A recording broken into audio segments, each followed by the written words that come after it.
दुष्ट राक्षसाच्या तावडीतून प्रभू येशू ख्रिस्ताने तुम्हाला आणि मला सोडवलं. म्हणून आम्हाला संगत किंवा आम्हाला मैत्री किंवा आम्हाला दोस्त आम्हाला करायचा असेल तर ह्या जगातला विश्वास ठेवणारा पाहिजे. म्हणा आमेन. अविश्वास ठेवणाऱ्यांसंग तुम्ही मैत्री करायची नाही. आता तर तुमचा आणि माझा विश्वासणारा जोडीदार पाहिजे. मित्र तुम्हाला करायचा तर विश्वासणारा असला पाहिजे. तुमच्या यादीमध्ये विश्वासणारे लोक तुमचा बिझनेस पार्टनर करा. जे काही तुम्हाला या जगामध्ये करायचंय, शेती जरी करणारे असेल 50-50 तर विश्वासणारा. व्यवसाय करायचा असेल XYZ विश्वासणाऱ्यांना धरा. परक्या माणसांसंग तुम्ही आम्ही राहू नका. ज्या माणसाचा देवावरती विश्वास नाही, ख्रिस्तावरती विश्वास नाही, त्या लोकांबरोबर तुम्ही आम्ही राहू शकत नाही. कारण वळण तुमचं आणि माझं पुन्हा बिघडणार जर त्या लोकांबरोबर तुम्ही आम्ही राहायला लागलो तर. येशू मसीह की. म्हणून आम्हाला त्यातून काय करायचं आहे? बाहेर निघायचं आहे. म्हणजे त्या दुष्ट शक्तीपासून, दुरात्म्याच्या शक्तीपासून, अशुद्ध आत्म्याची ताकद आहे आमच्या जीवनावर ताबा घेणार नाही. म्हणून त्यापासून पळ काढा. विश्वासणाऱ्या लोकांना धरा. येशू मसीह की. जर विश्वासणाऱ्या लोकांना तुम्ही आम्ही धरलं तर विश्वासणाऱ्या लोकांच्या जीवनामध्ये देव आणि देवाची उपस्थिती आणि देवाचे वचन असतात. पण आम्ही जगातल्या लोकांबरोबर जर मैत्री केली तर सिगरेट फुकणारे असतात, दारू पिणारे असतात, चकना त्यांना लागतो आहे ना, त्यांच्या कमरेला बंदुके असतात, तलवारी असतात आहे ना, हत्यार घेऊन छोटे छोटे 12-12, 14-14 वर्षाचे लेकरात हत्यार घेऊन फिरतात. आणि त्या लोकांबरोबर मैत्री करणं हे आमच्या जीवनासाठी धोकादायक आहे. कॉलेजमध्ये जाणारे मुलं देखील त्यांनी मित्र जर केला पाहिजे तो विश्वासणारा करायचा. मैत्री जर करायची तर विश्वासणाऱ्यांबरोबर करायची. आणि जरी बोलणं म्हणलं तर तात्पुरतं धरायचं. कारण कोण कोणाला केव्हा कधी फसवील हे सांगता येणार नाही. रोज तुम्ही टेपला बघा, टीव्हीला रोज तुम्ही बातम्याला ऐका, रोज तुम्ही न्यूजला ऐका. 12-12, 13-13 वर्षाची मुलं एकमेकांचा मर्डर करत आहेत. कॉलेजचे मुलं 17 वय नाही, 16 वय नाही त्यांचा. हे हत्यार कुठून येते त्यांच्याकडे हा कधी विचार केला का? बायबलच्या वचनामध्ये तुम्ही आम्ही पाहतो हे लोक जे आहेत हे दुष्टाला शरण गेलेले लोक आहेत. आणि म्हणून या लोकांपासून देवाच्या लोकांना तुम्ही आम्ही सावधान राहिलं पाहिजे. आपण म्हणतो स्वतःला देवाचे आहेत, परंतु अशा लोकांबरोबर मैत्री केल्यामुळे आम्हाला जेल देखील भोगावं लागतं, आम्हाला शिक्षा देखील होती. आणि मग आपण असं म्हणतो की आम्ही तर विश्वासणारे आहेत. गावातील लोक म्हणतात ते तर प्रार्थना करणारे लोक आहेत, ते कसं काय पकडले गेले? अशा लोकांपासून हुशार. येशू मसीह की. अशा लोकांपासून मला सगळं हुशार व्हा. म्हणून या जगाचा जो अधिपती आहे बायबल सांगते तो सैतान आहे. काय आहे? या जगाचा अधिपती सैतान आहे. आणि जे लोक या अधिपतीला शरण गेलेले आहेत त्याचं ऐकतात, त्यांचा बाप तो अधिपती आहे. हालेलुया. आणि आमचा बाप जो आहे तो स्वर्गामध्ये आहे. आम्ही जरी जगामध्ये राहतो परंतु आम्ही जगामध्ये राहून आता जगातल्या लोकांप्रमाणे आमची वागणूक नाही. कारण आम्हाला माहिती आहे की आमचा बाप हा पवित्र आहे. पवित्र मुझे बना दे प्रभु, शुद्ध मुझे बना दे प्रभु, ताकि तेरे जैसा दिखूं, ताकि तेरे जैसा दिखूं. फिर एक बार. पवित्र मुझे कर दे यीशु, शुद्ध मुझे कर दे प्रभु, ताकि तेरे जैसा दिखूं. तेरे जैसा नहीं। लक्षात ठेवा, जगामध्ये राहतो परंतु आमचं चित्त आणि आमचं ध्यान आणि आमचं विचार तिकडे लागले पाहिजे. की मी या जगात राहतो पण माझं सगळं ध्यान वरती पाहिजे. हे फार महत्वाचं आहे, कारण बायबलच्या वचनात लिहिलं आहे, तुमचा आणि माझा बाप स्वर्गामध्ये राहतो. त्या बापाची आम्ही लेकरं आहोत, त्या बापाची आम्ही मुले आहोत. आणि म्हणून वचन क्रमांक 3 मध्ये काय लिहिलं आहे आपण वाचूया. त्या लोकात आम्हीही सर्व पूर्वी आपल्या दैहिक वासनांना अनुरूप असे वागलो, आपल्या देहाच्या व मनाच्या इच्छाप्रमाणे करीत होतो व स्वभावता इतरांप्रमाणे क्रोधाची प्रजा होतो. आम्ही एकेकाळी क्रोधाची प्रजा होतो. आपल्या इच्छेप्रमाणे आम्ही चालणारे होतो, आमच्या बुद्धीप्रमाणे आम्ही वागणारे होतो. एकेकाळी आम्ही अंधराची प्रजा होतो. आणि अशा लोकांबरोबर आम्ही मैत्री केली होती, जे अजून आम्हाला पापामध्ये घेऊन जात होते. देवाच्या आज्ञेचं उल्लंघन करण्यास आम्हाला ते सज्ज करत होते, भाग पाडत होते. आम्ही दारू पित नव्हतो तर आम्हाला दारूच्या दुकानाकडे घेऊन जाणारे होते. हालेलुया. नाना प्रकारच्या गोष्टी अशा लोकांबरोबर एकेकाळी आम्ही होतो. यामुळे त्या लोकांचं ऐकून ऐकून आमची आणि देवाची अजून ताटातूट होत चालली होती. देवापासून अजून लांब लांब लांब लांब होत चाललो होतो आम्ही.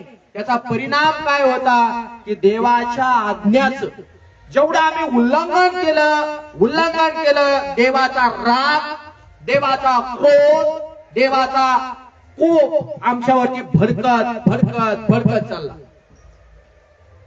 आमचं चांगलं होण्याच्या ऐवजी देवाच्या वचनात लिहिलं आमची वाईट होत गेलं. आणि आम्हाला देव शिक्षा करू लागला. काय करू लागला? कुठला बाप आहे या जगामध्ये त्याच्या मुलाने वाईट केलं काहीतरी आणि तो त्याला शासन करणार नाही असं? त्या बापाचा क्रोध स्तवांवरती भडकणार नाही जर स्तवांनी वाईट केला असेल तर. जगातला कुठला बाप नाही, तो बाप किंवा ती आई लेकरू जर चुकलं तर त्या लेकराला शासन केल्याशिवाय राहत नाही, त्याच्यावरती रागवल्याशिवाय राहत नाही, त्याच्यावरती क्रोध पडल्याशिवाय त्याचा तिचा राहत नाही. सेम वे, कारण आज्ञेचं उल्लंघन आहे. येशू मसीही आज्ञेचं उल्लंघन केल्याचा परिणाम देवाचा वारंवार राग माणसांवरती आला. राग आल्यावर सांगा देव चांगलं करू शकतो का कोणाचं? कारण अशा लोकांमध्ये एकेकाळी आम्ही राहायचो आणि आम्ही म्हणायचो देव काय झोपला का? देवाला काय डोळे नाही का? आमचं काय खासाड बिसाड झालं का देवा तुझ्या डोळ्यांना? आमचं जीवन काय झालंय? आम्ही काय जीवन जगतो? आमच्या घरात काय असं का बोलतो देवा तू असं? आमच्या जीवनात का क्रोध आणला, कोप आणला, का रागावला, का भडकतो देवा तू आमच्या जीवनावर? याचं चांगलं केलं, ह्याचं चांगलं केलं, माझं का वाईट करतो प्रभू? देवाच्या वचनात लिहिलं आहे की देवाचा क्रोध माणसावरती भडकत गेला, देवाचा राग भटकत गेला. आणि देवाच्या वचनात लिहिलं आहे की मनुष्य क्रोधास किंवा शिक्षेस पात्र झाला. जे लोक देवाच्या चरणापासून लांब लांब राहतात, देवाच्या आज्ञेचं पालन करत नाही, बायबलच्या वचनात लिहिलंय त्या प्रत्येक माणसांवरती देवाचं कठोर शासन होतं. हालेलुया. कठोर राग देवाचा त्या माणसावरती भटकतो. आणि म्हणून देवाच्या वचनामध्ये तुम्हाला आणि मला लिहिलं आहे की देवाला राग आहे पापाचा. पाप म्हणजे काय आहे? पाप म्हणजे हेच आहे की ज्याने तुम्हाला निर्माण केलंय, ज्याने मला निर्माण केलंय, त्या देवाच्या विरुद्ध वागायचंय. जे लोक देवाच्या विरुद्ध वागतात त्या लोकांच्या जीवनामध्ये देवाचा क्रोध आल्याशिवाय राहत नाही. म्हणून हे जग जर तुम्ही आणि जरी पाहिलं तर आज देवाकडे नाहीये, देवाजवळ येत नाहीये, देवाजवळ बसत नाहीये, त्या ईश्वराची अजून त्यांना ओळख नाहीये, त्या ख्रिस्ताची अजून त्यांना परिचय झालेला नाहीये. आणि म्हणून आम्ही आज संपूर्ण जगावरती पाहतो देवाचा कोप येत आहे. हालेलुया. देवाचा काय येत आहे? म्हणा, कोप येत आहे. देवाचा राग भटकत आहे. आम्हाला वाटतंय की देवाचा राग आमच्या जीवनावरती यावा. म्हणून या तिसऱ्या वचनामध्ये लिहिलेलं आहे की तुम्ही आणि मी ही गोष्ट लक्षात ठेवणं फार महत्वाचं आणि फार गरजेचं आहे. आम्ही जर अपवित्र राहिलो पण आमचा देव पवित्र आहे. सृष्टीचा निर्माण करणारा देव होली जीवन जगणारा आहे आणि त्याची प्रजा जर तुम्ही आम्ही पाहिलं तर पाप करणारी आहे. देव काय रागावणार नाही का? देव काय खुश होईल का? देव काय आनंदी होईल का? नाही. त्याच्या लेकरांना, त्याच्या मंडळीला किंवा त्याच्या विश्वास ठेवणाऱ्या लोकांना तो फटके मारल्याशिवाय राहणार नाही. का? निर्माण करणारा देव त्याच्या लोकांना फटके मारीन, कारण त्याला माहिती की मी या लेकरांना जन्म दिलेला आहे. ज्याने जन्म दिला नाही तो कधीच फटके मारणार नाही. पण ज्या देवानं आम्हाला जन्माला घातलंय या भूमीवर, तो देव त्या लेकरांना फटके मारून त्याची इच्छा आहे की तुम्ही आणि पवित्र जीवन जगलं पाहिजे. आपल्या बापाच्या पावलावरती पाऊल देऊन तुम्ही आणि चाललं पाहिजे, ही परमेश्वराची इच्छा आहे. येशू मसीह की त्याच्या पावलावरती पाऊल देऊन तुम्ही आणि काय केलं पाहिजे? चाललं पाहिजे. कारण देवाला अपवित्रता आवडत नाही, देवाला घाण जीवन आवडत नाही, देवाला वाईट जीवन आवडत नाही, देवाला पाप करणं आवडत नाही. देव आपल्या डोळ्यावरती पट्टी बांधतो ज्यावेळेस मनुष्य पाप करतो त्यावेळेस. आणि म्हणून परमेश्वराच्या वचनामध्ये तुम्हाला आणि मला या ठिकाणी समजून येतं की दुष्ट जो आहे, सैतान जो आहे, यवान 10 मध्ये तुम्ही आणि मी वाचतो, चोर, घात आणि नाश करण्यासाठी आलेला. चोरी कोणाची करतो? माणसाची, देवापासून वेगळं. घात करतो कोणाचा? घात तुमचा आणि माझा घात. खलास करतो चोरी करायला, घात करायला, तुमचा आणि माझा न्यायाच्या दिवशी नाश करण्यासाठी. म्हणजे त्याची इच्छा आहे की तुम्ही आधी स्वर्गात जाऊ नाही तर नरकात जाऊ. या दुष्टाच्या प्लॅनिंग मध्ये आज मनुष्य रचला जात आहे, फसला जात आहे. त्याला सैतान देखील घडवत आहे, बनवत आहे, तयार करत आहे. आणि सैतानाचे देखील दिवसांदिवस लोक जे आहेत ते गुलाम गुलाम गुलाम होत आहे. म्हणून आज कितीतरी लोकांचा नाश होत आहे. परंतु बघा, आज आपल्या जीवनावर प्रभू येशू ख्रिस्तावरती विश्वास ठेवल्यामुळे देवाचा कोप निघून गेला, देवाचा राग आमच्या जीवनावरून निघून गेला, देवाचा शाप आमच्या जीवनावरून निघून गेला. का? कारण आम्ही त्याची मुलं झालेलो आहे. आता आमचा सैतान नाश करू शकत नाहीये. हालेलुया. कारण त्या मेंढपाळाच्या कळपामध्ये आम्ही आलो, त्या मेंढपाळाच्या वाड्यामध्ये आम्ही आलो, त्या मेंढपाळाच्या घरामध्ये आम्ही आलो. आणि त्या मेंढपाळाला आम्ही म्हणतो प्रभू येशू ख्रिस्ताला की मी तुझ्या हातातलं पात्र आहे, मी तुझं मेंढरू आहे. मेंढरे हो माझ्या मागे या, वाणी नाही ऐकात. बोला, मेंढरे हो ओ वाणी नाही ऐकात. अरे काटेरी झुडपामध्ये गुंतू नका, खडखडल्या वाटेवर जाऊ नका. काटेरी झुडपामध्ये गुंतू नका, ते खडखडल्या वाटेवर जाऊ नका. अरे चांगल्या मार्गाने चालून या, वाट चुकून कोठेही जाऊ नका. बोला, चांगल्या मार्गाने चालून या, वाट चुकून कोठेही जाऊ नका. तुम्ही आज जर देवाची मेंढर आहेत, आता आमच्या शरीरावरती विश्वास ठेवून तुम्हाला मला चालायचं नाही. कारण हे देहिक शरीर आहे. या शरीराला नेहमी देवाला ज्या गोष्टी आवडत नाही त्या गोष्टी शरीराला करायला दुष्ट शिकवत असतो. आणि हे शरीर जे आहे, बायबलच्या वचनात लिहिलं आहे की या जगातल्या रहाटीप्रमाणे, वासनाप्रमाणे आज धावत आहे. चांगला या शरीराला लागत नाही, या शरीराला दिवसांदिवस लागतं वाईट वाईट वाईट. जेवढं या शरीराला वाईटाचा छंद लागलाय ना, तो बघा वाईट करणारा मनुष्य तुम्हाला मला घरात दिसत नाही, कुटुंबात दिसत नाही, नातेवाईकात दिसत नाही, परिवारात दिसत नाही, फॅमिलीमध्ये दिसत नाही, फॅमिलीला सांभाळताना दिसत नाही, बायकोला सांभाळताना दिसत नाही, परिवाराला सांभाळताना दिसत नाही, आई वडिलांना सांभाळताना दिसत नाही. कारण त्याला नाद लागलाय, छंद लागलेला आहे. हालेलुया. या तरुणपणामध्ये कितीतरी लोकांना आज आपल्या दैहिक वासनामध्ये भटकत आहे आणि सैतान यांचा बॉस झालेला आहे. आणि म्हणून आम्हाला सांभाळणं फार महत्वाचं आणि फार गरजेचं आहे. आणि म्हणून 3 वचनामध्ये काय लिहिलं आहे परत एकदा वाचू. त्या लोकात आम्ही सर्व पूर्वी आपल्या दैहिक वासनांना अनुरूप असे वागलो. अनुरूप असे वाचलो. त्या लोकांना आवडणारं जीवन आज आहे का? आम्ही नातेवाईक जर चुकीचं सांगत आहे, मी कशाला ऐकणार? नातेवाईक म्हटलं चर्चला जायचं नाही. का नाही जायचं चर्चला? मला जायला पाहिजे. ज्या प्रभूने मला आज जीवन दिलंय, ज्या प्रभूने आज मला जीवन जगायचं शिकलंय, मी त्याच्याकडे नाही जाणार तर कोणाकडे जाणार? मग अशा टायमाला भाऊबंद, पाहुणे, मित्र मंडळी, नातेवाईक, सासू सासरे, कुणी असू दे आपल्या घरातले, कोणाचं ऐकायचं नाही.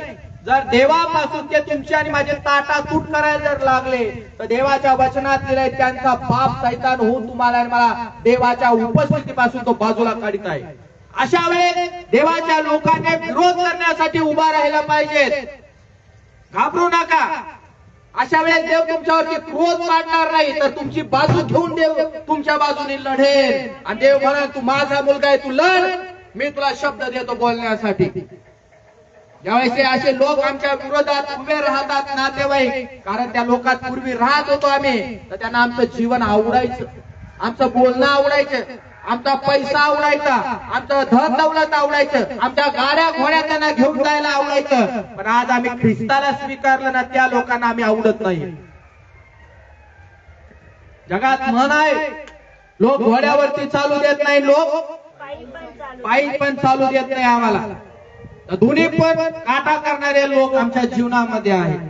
पण आम्हाला आमच्या जीवनामध्ये चांगला निर्णय घेणं फार महत्वाचं आहे. आज जे लोक आम्हाला विरोध करतात त्या लोकांना सरळ विरोध करा. पटलं तर बोला, नाही पटलं तर सोडून द्या विषय त्या लोकांचा. कारण मी केलंय 2011 मध्ये. मी आणि माझी पत्नी आणि 2 लेकरं असे बाहेर निघलेलो नाहीये. माझ्या आईला, माझ्या भावांना, माझ्या भावजायांना मी विरोध करून बाहेर निघलेलो आहे. मला सेवा कार्य करण्यासाठी फार रोकत होते. मला म्हणायचे धर्म, जात, आपला असा तसा तसा खूप बोलायचे.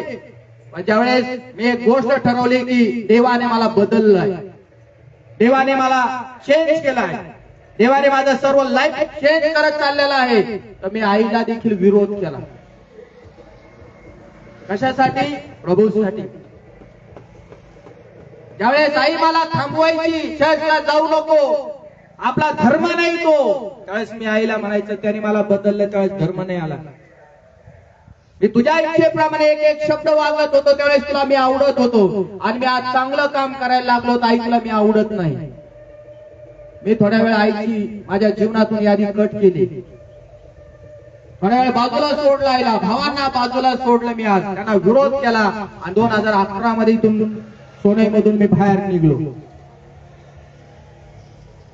आणि आज सगळे माझ्या बरोबर गोड आहेत घरातले लोक. जर मी त्या काळात जर विरोध केला नसताना आज इथं उभा नसतो. आणि आज या घरामध्ये आमच्या गडात फॅमिलीमध्ये आज संपूर्ण देवाची स्तुती आणि देवाची प्रशंसा आणि देवाची आराधना लोक करत आहेत. लोकांना देखील आश्चर्यचकित होतंय की हा माणूस कसं काय प्रभूची सेवा कार्य करण्यासाठी उभा राहिला, कसं काय परमेश्वराचा उदय करत आहे, कसं काय या ख्रिस्ताच्या जवळ गेला, ख्रिस्ताचं गुणगान का गात आहे, कशासाठी तो गात आहे, हे त्या लोकांना समजत आहे. म्हणून ज्या वेळेस आम्हाला विरोध करायचा त्यावेळेस आम्हाला विरोध करणं गरजेचं आहे. ज्यावेळेस लोक मला चर्चला यायला अडवतील ना, त्यावेळेस त्या लोकांना बाजूला सारा तुम्ही. मैं तो यीशु के पास जाऊंगा, मुझे ले चलो, असं ते गाणं म्हणतो. पण मी म्हणतो मुझे ले नहीं मत चलो, मैं जाऊंगा. मैं तो यीशु के पास जाऊंगा, मुझे मत रोको, मुझे ना रोको, मुझे ना टोको, मुझे ना रोको. बाइक वास द्या पुरी. मुझे ना टोको, मैं तो यीशु के पास जाऊंगा, मुझे ना रोको. कुणी एवढ्यामध्ये त्यांना बाजूला सारणार आपण. येशू प्रभू की बोलायचं तर येशू मसीह की बाजूला सारा अशा लोकांना. अरे पूर्वी तुम्ही आम्ही त्यांच्यासारखं राहिलो, देवाच्या लोकांना वागलो, त्यांच्या शब्दाच्या पलीकडे एक देखील गोष्ट केली नाही आम्ही. पण आज आम्हाला सत्य परमेश्वर सापडला तर ते म्हणतात हे करू नका, प्रार्थना करू नका, बायबल वाचू नका, देवाचे गाणे गाऊ नका, त्या चर्चला जाऊ नका, त्या पास्टरना साथ देऊ नका, असं नका करू, तसं नका करू, असं नका करू, हे असे बोलतात. त्यावेळेस देवाला म्हणा की देवा मोशेला शब्द दिलेस तू बोलण्यासाठी, अनेक लोकांना दिलेत, मला पण असे शब्द दे की त्याचा मी काय करीन, शब्दाने उत्तर त्यांना देईल, पलटवार त्यांच्या जीवनावरती करेल. पण माझं तुझ्या बरोबरचं नातं आणि रिलेशन मी कधीच तोडणार नाही. आमेन. तर कुणी आपल्या जीवनात मध्ये येऊ द्या, घाबरून जाऊ नका. पुढे काय लिहिलं आहे? त्या लोकात आम्ही सर्व पूर्वी आपल्या दैहिक वासनांना अनुरूप असे वागलो, आपल्या देहाच्या व मनाच्या इच्छांप्रमाणे करीत होतो व स्वभावता इतरांप्रमाणे क्रोधाची प्रजा होतो. मनाच्या इच्छेप्रमाणे आम्ही वागणारे होतो. वागलो का नाही? किती दिवस वागलो आम्ही? देवा विना जीवन जगत होतो. पण लक्षात ठेवा, आज देवा विना जीवन जगणारे जे लोक आहेत, देवाला सोडून जे जीवन जगणारे लोक आहेत, त्यांना अनंत काळचं जीवन मिळणार नाही. तुम्हाला वाटतंय की ते मेल्याच्या नंतर देवाच्या जवळ जाते, पत्रिकेमध्ये टाकल्यानंतर असं म्हणू नका फक्त देव आज्ञा झाली, देवाने त्याला बोलवलं. पण तो देवाच्या घरात आहे का नाही हे महत्वाचं आहे. आणि देवाच्या घरात तोच व्यक्ती राहील सगळ्यात प्रथम जो देवाला मान देतो, देवाच्या बरोबर चालेल तो, देवाच्या यादीत बसेल तोच, देवाच्या इच्छेप्रमाणे वागेल तोच. आणि तोच आम्हाला ख्रिस्त भेटलाय, जो आम्हाला ईश्वरासंग भेट घालून देतो, ईश्वरासंग आम्हाला मुलाखत करून देतो. त्या देवाला तुम्हाला मला धरून राहायचं. येशू प्रभू की जर त्या देवाला तुम्ही आम्ही धरून राहिलो, हेच आहे मार्ग आहे, हाच आहे सत्य आहे आणि हाच आहे जीवन आहे. की बायबलच्या वचनामध्ये लिहिलं आहे, तुम्ही आम्ही क्रोधाची प्रजा होतो, पण आता क्रोध देवाचा आमच्यावरती येणार नाही. तर आरामशीर तुमचा आणि माझं जीवन ख्रिस्त येशूवरती विश्वास ठेवल्यामुळे काय झालेलं आहे, तुम्हाला मला अनंत काळचं जीवन लाभलं आहे. फक्त जोपर्यंत जीवात जीव आहे, श्वासामध्ये श्वास आहे, या ख्रिस्ताला सोडू नका. हालेलुया. ख्रिस्ताला सोडू नका. कुणी म्हटलं सोडा याला, सगळ्यांना सोडा. मी तर तयार आहे. का? बायबल मध्ये उदाहरण आहेत असे. सोड योबा, असा काय तुझा देव म्हटली का नाही त्याची बायबल? काय उत्तर दिलं योबा? योब काय म्हटला? देवाचा दास, देवाची भक्ती करणारा काय म्हटला? हालेलुया.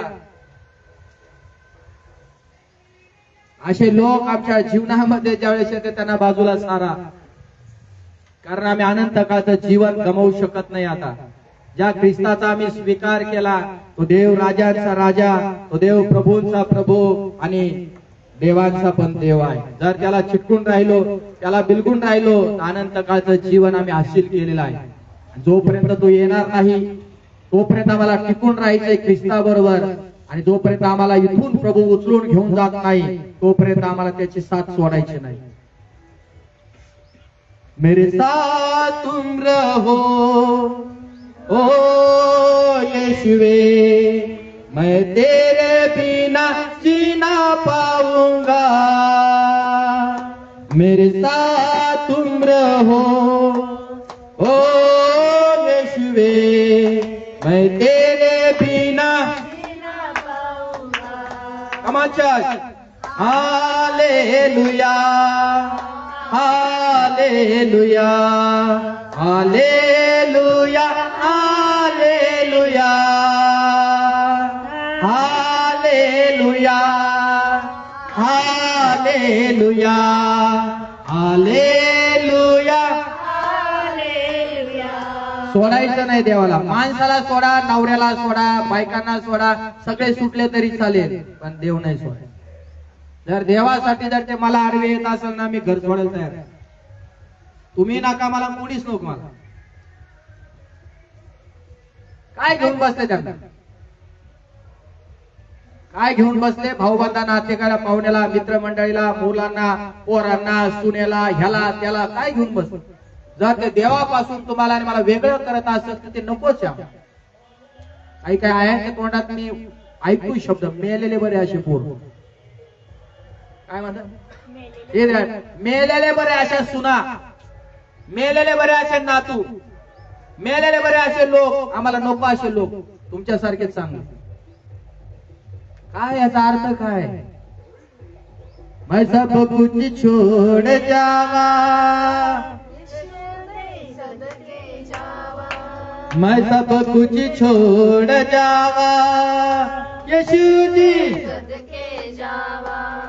ओ भले ओ शाबा शाबा शाबा, यशोदा प्यार ओ मैनू लगता,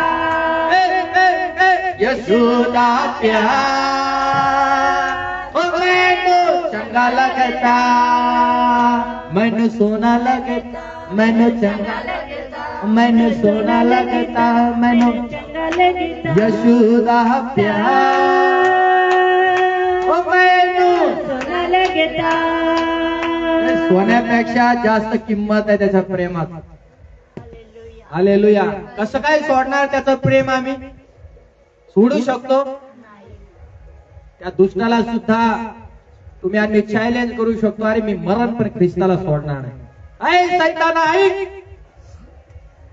सगळं चुकलं तरी चालेल आणि तू जरी गेला तरी चालेल, पण मी ख्रिस्ताला सोडणार नाही. जे वाईट ते होऊ द्या, पण ख्रिस्ताला कधी सोडू नका. कारण जे धरून राहतील त्यांना अनंत काळचं जीवन